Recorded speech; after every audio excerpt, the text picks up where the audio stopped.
At the moment, all roads seem to lead to Mangaung, a small town around Bloemfontein in South Africa. The ANC's highly anticipated leadership conference kicks off this weekend. That's an elective conference. The outcome expected to affect not only who stands at the head of the ruling party, but also the economy at large, of course.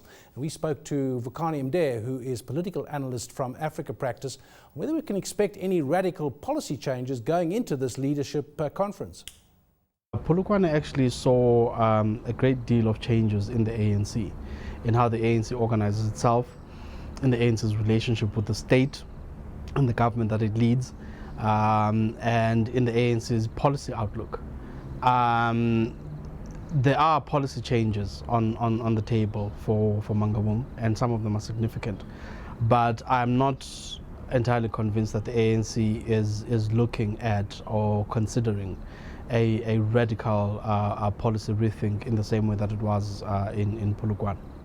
Well, and various sectors in business have raised concerns over policy decisions around things like nationalisation ahead of that leadership conference in Mangaung. Much of the AMC's policy was discussed at their policy conference in June. Some changes still expected, though, to emerge from Mangaung. Quite frankly, there is no guarantee that the ANC will come out of Mangaung having endorsed nationalization in any form whatsoever. They could very well, the conference could very well take the opposite view to what the policy conference said. And the ANC might take a view that the state should stay out of the mining sector or stay out of the economy as a whole. I doubt that that's what's going to happen, but it could happen. And the reason it could happen is because there is room for lobbying and deliberation and discussion and even out and out fighting over policy matters. We cannot seek to close down that process. We can't seek to circumvent it or short circuit it simply because some of the things that the ANC is talking about are anathema to some sectors of society. That indicates an imperfect commitment to democracy.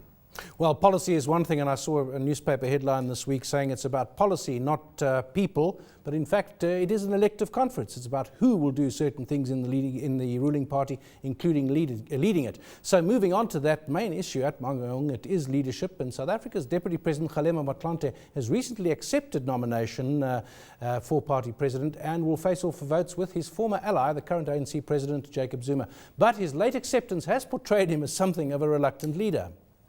Some of the character traits that he has brought to the ANC over decades are now being seen and interpreted in different ways, because you are now assessing a combatant rather than a would-be peacemaker. And so his reluctance to say whether or not he is in the running, his quietness about his candidacy, is now seen as either as calculation on his part, or even cowardice, or some people have said he has adopted an unprincipled position.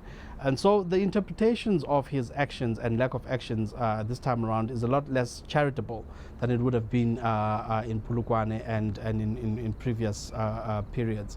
And that, unfortunately, is just the game of politics. It's a game of perceptions and a game of interpretations. Then, of course, moving on to the deputy presidency, businessman Cyril Ramaphosa has accepted nomination for the deputy presidency of the ANC. His success was deeply scrutinized following the Marikana tragedy. It doesn't appear as if the Marikana tragedy has adversely affected his chances. And why do you think? Because he's built up a lot of goodwill and respect in the ANC over years, and so it was always going to be difficult to tarnish that with one email, as it were. And I think a lot of the people who attacked him and criticized him after Marikana, in a way, overplayed their hand. They over-interpreted the emails that he wrote. The emails are subject to criticism. I mean, they do reveal certain issues that we should be, as a society, probably uncomfortable with. But the interpretation that he ordered the police to fire on striking workers through his connections with the various ministers involved, I don't think that's contained in those. I don't think that's what those emails suggest, and so people in the main have seen through the sort of criticism, overblown criticism that some people were trying to attach to those emails. I think he stands a very good chance, and the nominations process bears that out.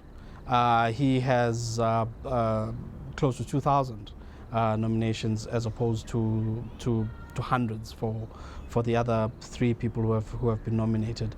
At this point, going into the conference, he is probably favored to be elected to that position. But then again, that is going to be subject to the sort of lobbying and horse trading that is continuing to happen now.